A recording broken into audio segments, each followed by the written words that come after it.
सकाळ. कसे आहात सगळेजण? आजचा दिवस तुमच्यासाठी खूप छान आनंदाचा जावो हीच देवाच्या चरणी प्रार्थना करते.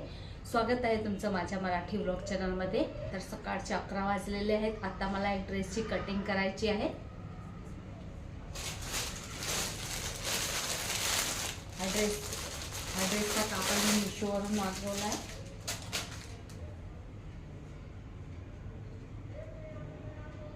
मागच्या एकाच व्हिडिओमध्ये तुम्ही बघितलाच असेल हा ड्रेसचा कापड. याची मला आता कटिंग करायची आहे, ड्रेसची सुद्धा आणि पॅन्टची सुद्धा.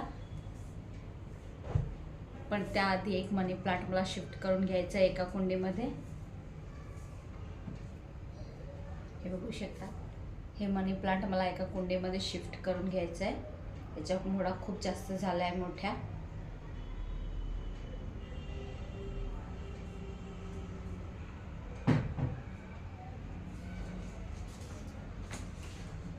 आणि दुसरेही मी काही कटिंग केलेले आहेत, ते सुद्धा मला लावायचे आहे आणि बॉटलमध्ये ठेवायचे आहे. चला. आणि हे दोन झाडं तुम्हाला आठवत आहे का? मी एखाद्या व्हिडिओमध्ये तुमच्यासोबत शेअर केले होते. हे डम्किनचे दोन्ही झाडं आहेत आणि एक रबर प्लांटचं सुद्धा होतं. तर ते तर पूर्णपणे जळून गेलं.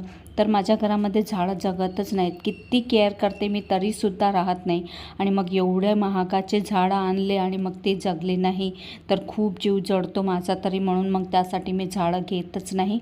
पण आता ही दोन आणली होती. आणि रबर प्लांटचं झाड तर अगदी पूर्णपणे जळून गेलं. घरात ठेवलं होतं, बाहेरसुद्धा ठेवलं होतं तरीसुद्धा राहिलं नाही. आता त्याच कुंडीमध्ये ही मनी प्लांट मी लावणार आहे. त्याची कटिंग बॉटलमध्ये लावली होती मी काचेच्या. तर खूप छान रूट आले आहेत त्याला. तर ते म्हटलं ह्या कुंडीमध्ये शिफ्ट करून घेऊया. तर सगळ्यात जास्त चांगली कटिंग असते ती म्हणजे मनी प्लांटची. आणि मनी प्लांट खूप चांगलं ग्रो होते माझ्या घरामध्ये.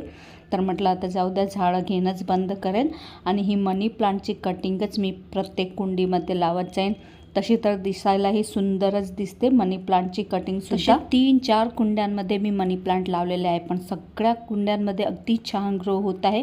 पण हे दुसरे जे झाडं दिसत आहे ना तुम्हाला, ते तर अजिबातच ग्रो होत नाही आहे. आणि आत्ताही तुम्ही बघू शकता त्याची हालत कशी आहे. तर त्याचे पानंही अगदी जळायला लागतात, म्हणजे सुकायला लागतात. अगदी कोपऱ्यातूनच सुकतात ते. आणि मग माझा खूप जीव जळतो आणि वाढतसुद्धा नाही आहे. आता त्याला काय करायचं तेच मला कळत नाही आहे. त्या कटिंग्स तर लावून दिला. आता याच्या 2-3 कटिंग्स करून बॉटलमध्ये ठेवून देते, म्हणजे ह्याही चांगला ग्रो होतील.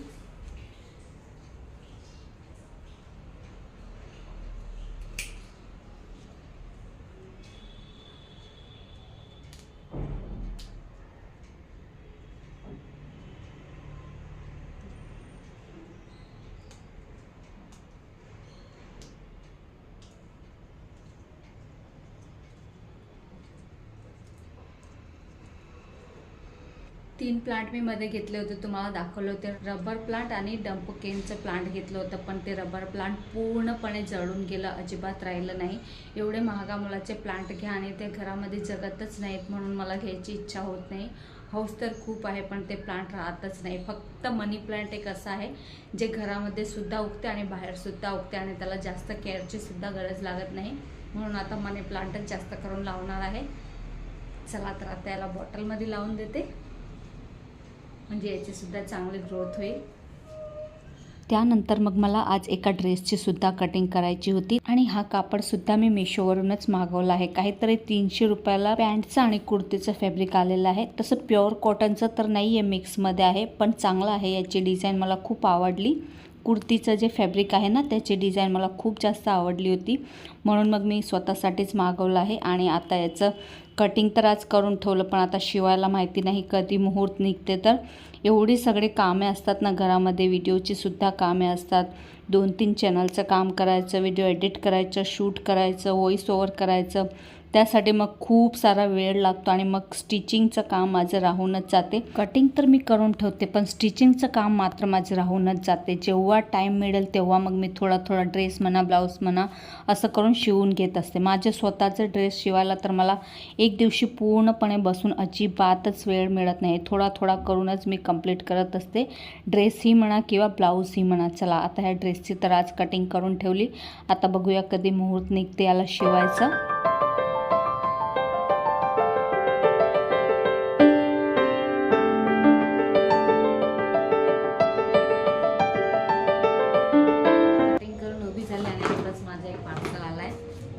तुमच्यासोबत ही शेअर करूया काय आहे तर. कुठेतरी बाहेर भजन सुरू आहे, तुम्हाला आवाज येतच असेल तर त्याला थोडंसं इग्नोर करा. चला आता यामध्ये काय आहे तुम्हाला दाखवते. मी याला ओपनसुद्धा केलेलं नाही आहे.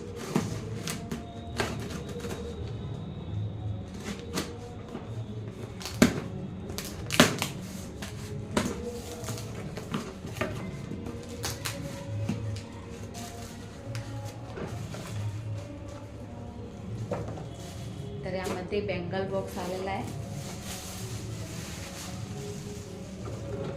जे की मी मिशोवरून ऑर्डर केलं होतं.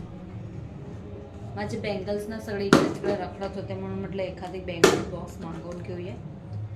पाहू शकता छान आहे क्वालिटी.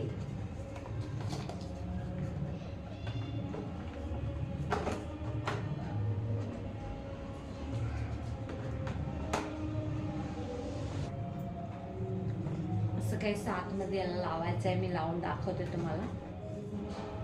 आणि बघू शकता काही अशा प्रकारचा आहे आणि जास्त महाग नाही आहे, फक्त 110 रुपयाचा आहे हा डब्बा. पण ठीक आहे, क्वालिटी एवढी काही खराब नाही. 110 रुपयामध्ये कायच मिळते ना आजकाल. बँगल्स ऑर्गनाइज होऊन जाते. इकडे तिकडे माझे बँगल्स सगळे रखडत होते, म्हणून म्हटलं एखादा असं ऑर्गनायझर मागवून बघूया. तर रिव्ह्यू खूप छान होते याचे आणि स्वस्तही आहे. 110 रुपयात कायच मिळते ना, म्हणून म्हटलं चला आपण ही एक ट्राय करून बघूया. तर छान आलेलं आहे.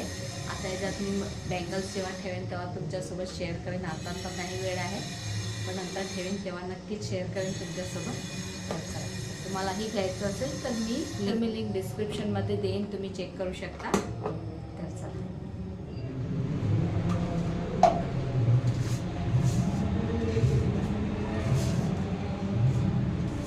आणि कटिंग वगैरे केलं सगळं करता करता मला दुपारचे 2 वाजले होते. मग जेवण केलं, थोडासा आराम केला, व्हिडिओची एडिटिंग वगैरे केली आणि मग 5 वाजताच मी तुम्हाला आता भेटते आहे. एकीकडे चहा ठेवलेला आहे आणि काही मसाले मी वर्षभराचे साठवत असते, तर तेही काल घेऊन आली होती आणि आता ते ठेवायचे सुद्धा होते. मला हळद आणली होती, धणे आणले होते, जिरा आणलं होतं, तीळ आणले होते, लाल तिखट आणलं होतं. लाल तिखट मी 2 प्रकारचं आणते, एक तिखट आणते आणि मग त्यामध्ये काश्मीरी मिरची आणते. दोन्ही मिक्स केलं की मग चांगली बनते. जास्त तिखट नाही बनत, मीडियम बनून जाते. 1 किलो मी तिखट मिरची आणली आहे आणि मग 250 म्हणजे पाव किलो मी काश्मीरी लाल मिरची आणली आहे आणि दोघींना मिक्स करून घेईल. तर सगळाच माझा वर्षभराचा साठवलेला मसाला संपतच आला होता. फक्त हळद थोडीशी बाकी होती, बाकी धणे जिरे पुरतं कधीचीच संपली होती. पाव किलो आणून मी आत्तापर्यंत चालवत होते आणि ह्यावेळेस तर धणे मी थोडे जास्तच आणले आहेत, कारण की मागच्या वर्षीचं लवकरच संपून गेलं होतं. मी 1 किलो घेतलं होतं, म्हणून ह्यावेळेस 2 किलो आणलं आहे. धणे जिरे पूड मला जास्तच लागते जरा, कारण की भाजीमध्ये त्याची टेस्ट खूप छान येते, म्हणून मी थोडीशी जास्तच टाकत असते. आणि मग सगळे वर्षभराचे मसाले आता आणले होते, पण भरायला आज काही वेळ मिळणार नाही, कारण की बरण्याही मला धुवायच्या आहेत. बरण्या आधी धुवून स्वच्छ करून त्याला कोरड्या करून मग नंतरच भरणार आहे. आणि तसं हे निसावं पण लागणार आहे.